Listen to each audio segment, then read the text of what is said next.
E aí, Felipe, tudo bom? Bom, primeiro, boa noite, né, cara? Obrigado aí pelo convite, né? Assim, na visão do analista e tudo mais, mas o que é a prática de análise de malware? A análise de malware, às vezes, fica restrito a esse profissional que vai atuar debaixo de um SOC, né, o famoso Security Operations Center, ou talvez dentro de um CSIRT, né, aquele centro que vai trabalhar com a parte de resposta a incidente, ou então o cara que vai ficar realmente só no cara do TI, né? E a gente pensa, às vezes, que fica essa questão assim, onde eu posso implementar, onde eu posso atuar na parte de análise de malware. A análise de malware, assim como o pessoal vem comentando, assim, quando a gente fala de segurança, é sempre um assunto amplo, né? A análise de malware parte de pelo menos duas premissas, né? Quando tu faz uma análise, tu vai aplicar ela na parte de análise de determinado código ou de determinado programa ou na execução de determinado binário em si que tu for analisar, né? Então, a partir dessa premissa que tu for fazer, tu vai trabalhar dentro dessa análise estática ou então de uma análise dinâmica, quando tu vai realmente colocar em prática esse processo, né? Então, neste sentido, é que tu vai aplicar isso, né? E aí entra todas as estratégias de engenharia reversa e assim por diante dentro deste estudo, né, global, assim, falando de uma forma mais geral, chamada análise de malware, né? Que é a análise de um código malicioso. Esse código pode ser de várias maneiras. Muita gente tem muita dúvida do que realmente é a análise de malware, porque sempre tem aquela questão, né? Tipo, se a análise de malware é a questão de engenharia reversa, não sei o quê. Mas assim, você que já tem essa experiência, explica pra gente como é que funciona realmente a análise de malware, tipo, o processo. Então, na verdade, quando a gente fala de engenharia reversa, o nome, assim, se a gente for levar ao pé da letra mesmo, a gente está fazendo uma análise, né, reversa, ou seja, redundante aqui, de engenharia de algo, né? Então, por exemplo, quando a gente tem um software, quando a gente tem um binário, né, um programa, um executável, ou um determinado programa em si dentro do computador, a gente precisa saber como é a arquitetura de construção dele. Então, o processo de engenharia reversa, ele nada mais é do que eu fazer uma análise deste código de construção literalmente ao contrário. Então, a engenharia reversa ele serve para qualquer coisa. Eu posso pegar um mobile, como foi falado, eu posso pegar um IoT, como foi falado, e fazer uma engenharia reversa, para entender o comportamento. O que a gente falava anteriormente, né, por sinal, vocês vão ver essa movimentação normal aqui, graças à pandemia. Tem filho, mulher, e por aí vai. Então, o que acontece? Quando a gente fala de engenharia reversa, né, antigamente, o que o pessoal fazia? O pessoal craqueava muito o jogo, né? E aí eu vi o pessoal comentando aí de antigamente, né? Então, quando tu craqueava um jogo, tu literalmente entendia como aquele programa funcionaria, ou como ele funciona, e sabia exatamente a parte que tu deveria, né, mexer em determinado processo ou determinada execução daquele programa para fazer a engenharia reversa dele, ou para, enfim, craquear aquele jogo. Mas, nesse momento, a gente não está falando de algo malicioso, né, que tem o intuito de infectar uma vítima, né? Ele tem um intuito, obviamente, tem um intuito malicioso de craquear algo, de não ser de uma forma legal, né, que não vai pagar que deveria pagar uma licença para aquele programa, mas a engenharia reversa, ele tem muito disso, né? Agora, quando a gente fala de engenharia reversa para malware, é quando a gente, de fato, vê um artefato que é malicioso, né, ou suspeito, até então ele é um sample, como a gente chama, né, e a partir daquele momento é que a gente vai fazer um processo, como tu comentou e perguntou. Como fazer isso, né? Então, ele parte de um processo primeiro, tu tem que saber a identificação daquele arquivo, que tipo de arquivo ele é. E aí eu comento muito isso, acho que eu já palestrei isso também no RoadSec, no MindSec eu falei, e é uma das palestras que eu tenho feito para buscar a base, que a primeira etapa de um processo de análise de malware é a identificação desse arquivo, né? Se ele não está alterado, por exemplo. Porque se eu me baseio numa extensão, por exemplo, eu posso mudar, eu posso, como atacante, mudar essa extensão, e aí eu posso enganar o processo de análise, né? Então, eu achei interessante, o pessoal estava falando sobre forense, né? Eu, particularmente, dei aula de forense também em resposta a incidente numa das universidades que vocês citaram, e justamente a minha prova era, eu induzia todos os alunos a seguir por um caminho de análise dentro do processo de análise de arquivo para fazer o forense, mas o resultado, de fato, estava para outro lado. Inclusive, eu colocava malwares, né, do tipo ransomware, que faziam a criptografia, e aí eu falava para eles, façam um backup, porque se vocês clicarem de uma forma errada no arquivo, se não fizeram a cópia dessa evidência, né, se vocês não vão trabalhar em cima da cópia e estão trabalhando dentro do dado de fato, o que acontece é que vocês vão corromper a evidência que vocês têm, e se vocês não têm, né, a cópia, deveriam estar trabalhando na cópia. Então, todo esse processo de identificação, ele é básico. Depois disso, tu parte para uma análise que vai definir se é estática ou dinâmica, e aí tu vai usar as determinadas técnicas que pode utilizar, né? Seja utilizando o ferramental, seja utilizando, de fato, a análise dessa resposta do que essa ferramenta ou esse possível comando pode te trazer. Mas tudo isso implica em eu conhecer a base, que é o que a gente fala, né? Então, por exemplo, um exemplo muito claro disso é o famoso strings, que todo mundo fala, né? E aí eu reforço. Strings não é análise de malware, mas ele pode te dar uma evidência do que é traduzido, né, dentro de um hexadecimal. Aí vem a pergunta, por que quando eu dou um string no binário, ele não me traz a informação de do MZ, da parte do header ali de um arquivo PE? Por que ele não me traz a assinatura de um PE? Ou por que quando eu dou um string no arquivo ELF, que é, né, de plataformas de Unix, ele não me traz a informação de ELF? Porque se a gente entender como funciona o MAN do strings, tu vai perceber que ele só imprime na tela a partir do 4º caractere, por isso que ele não imprime isso.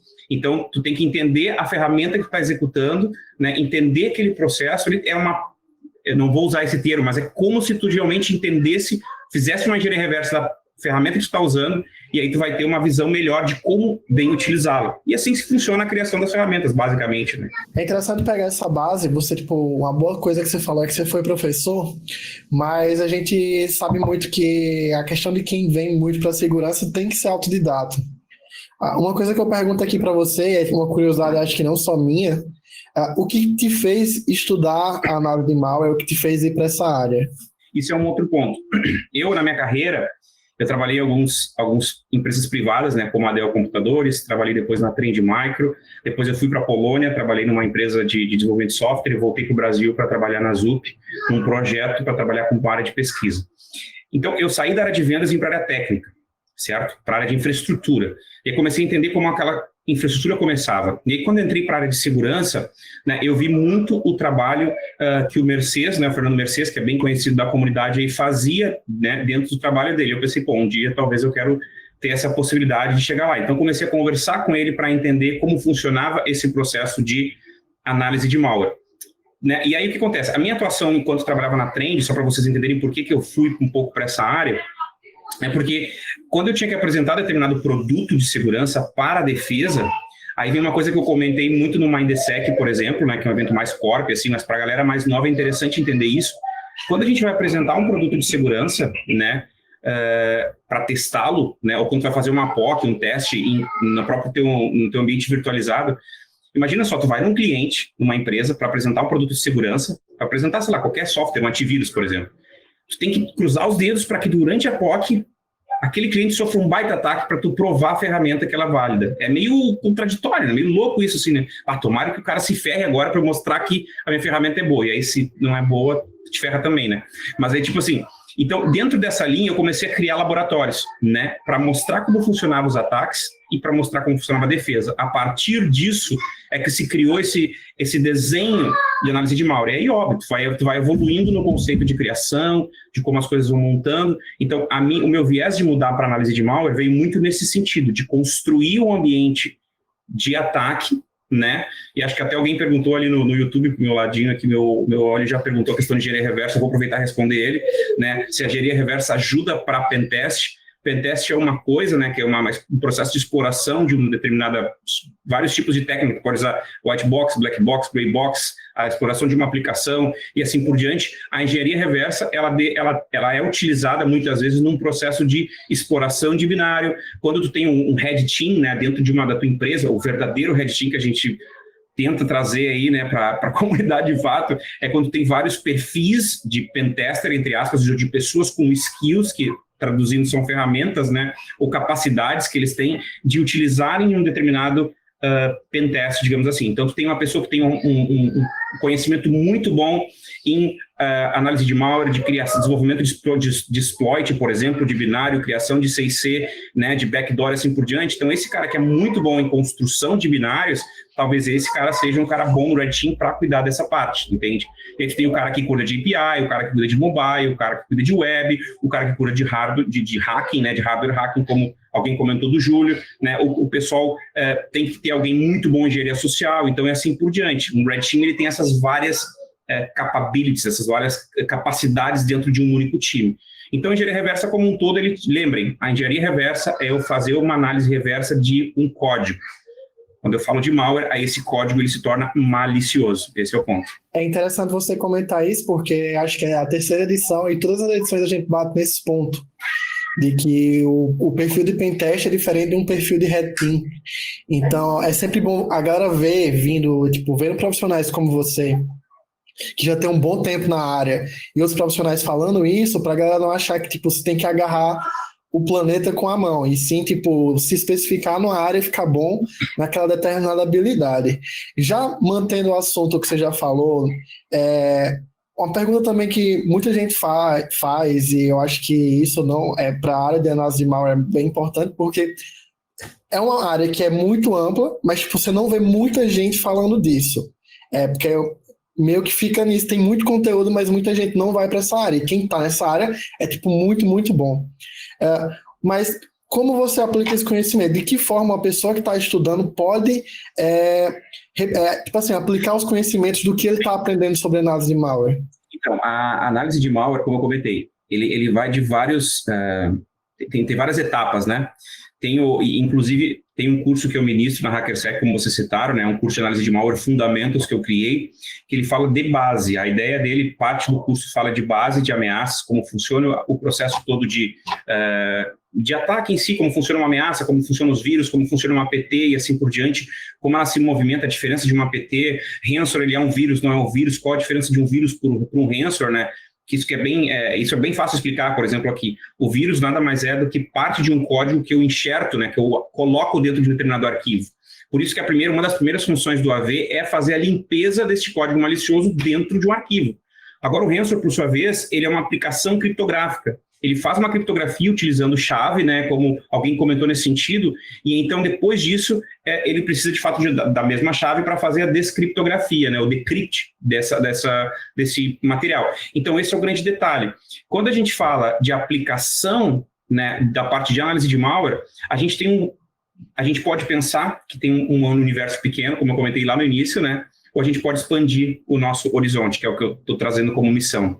Existe a função chamada Threat Hunter, que nada mais é do que, eu falei disso no Mindsec também, que é o cara que trabalha com ferramentas ou que trabalha com ações defensivas, mas com mindset, ou seja, cabeça, sempre pensando como um atacante. Como eu construo algo ofensivo, como eu construo algo para bypassar um AV, como eu construo algo para bypassar um IDS, né, ou um IPS, ou um firewall, ou um AF, como eu construo coisas para bypassar isso. E aí, com isso, eu adquiro, obviamente, tem que estudar, adquirir conhecimento principalmente de base, de segurança, de redes, engenharia de computação, software, como a gente falou, e em cima disso eu vou começar a fazer o processo de investigação.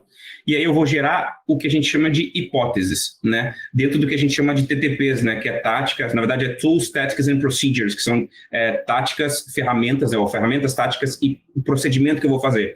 E aí eu começo a trabalhar com hipóteses, né? Então, o Hunter em si, ele pode ser esse cara que tu pode aplicar o teu conhecimento de análise de malware, como tu também pode aplicar isso como um pesquisador, que é o que eu trouxe, que é o que eu tenho implementado no meu time, né? Inclusive, agora eu peguei um outro braço de inteligência dentro do nosso time. Então, como eu trago essa provocação para o time, para eles buscarem mais, a conhecer o malware em si, como ele funciona, o conhecido, e buscar o desconhecido. E aí tu construir esse conhecimento, né? Esse é o desafio.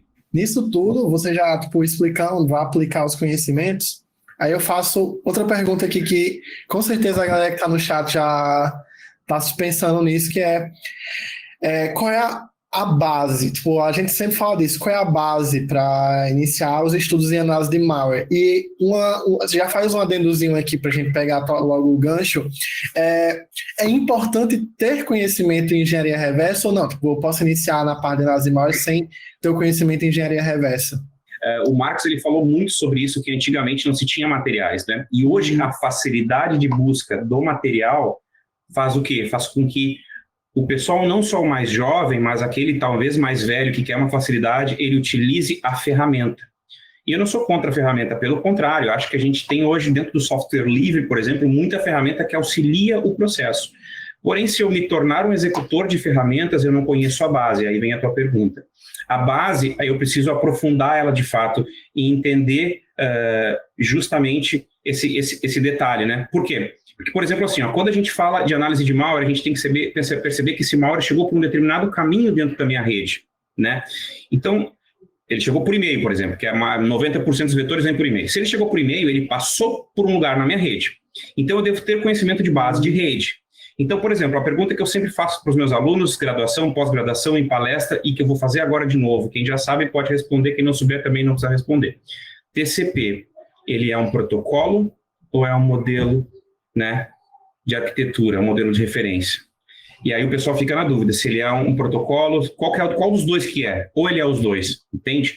Então, TCP, na prática, ele é um protocolo, né, quando a gente fala de OSI, e quando a gente fala de arquitetura TCP, ele também ele é uma arquitetura. Inclusive, quando a gente fala, por exemplo, do ASCII, ou ASCII, o famoso ASCII, né, que é a conversão ali da string, né, do hexadecimal, octal, para string, está na camada do ASCII, ou do ASCII, né, que a gente está falando do quê? Estamos falando de camada 6 do OSI, que é o que a academia ensina. Mas a aplicação disso nas empresas é camada de aplicação na camada 4 do modelo de arquitetura TCP. Então, assim, perguntas idiotas que eu faço, simples, mas que isso não pode ter dúvida.